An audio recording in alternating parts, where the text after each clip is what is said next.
Quand on est animateur star sur TF1, à la tête de l'une des émissions les plus populaires de ces 20 dernières années, on a le droit d'être fier de ce que l'on fait, et si est-il le cas de Denis Brognard.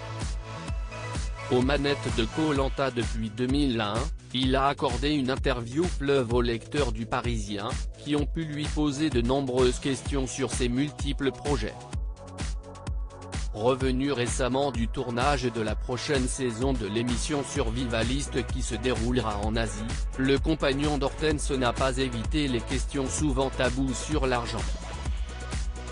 Lorsqu'une des lectrices s'intéresse à ses activités annexes, que ce soit dans l'animation de séminaires ou de conventions, ainsi que ses apparitions dans des publicités à la télévision, Denis Brognard commence par un rappel que l'on entend souvent, en France, si est-il une question taboue.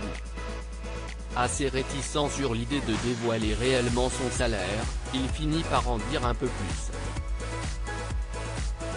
Je vous dirais simplement que je gagne très bien ma vie. J'ai beaucoup de chance. Si est-il un honneur de pouvoir être considéré comme une égérie pour des marques. Je n'ai pas honte, précise-t-il. En février dernier, le magazine Capital dévoilait par exemple que Denis Brognard pouvait louer ses services pour des extras, via TF1 Factory, pour la coquette somme de 15 000 €. La société de l'animateur, Denis Brognard Communication, ne divulgue pas ses comptes.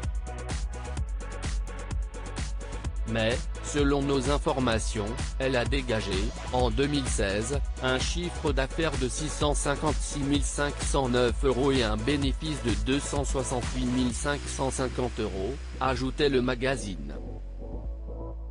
Il n'accepte pas toutes les propositions. Visiblement à l'aise sur le sujet, le père de 4 enfants explique plus en détail la façon dont il choisit ses contrats, notamment pour les publicités.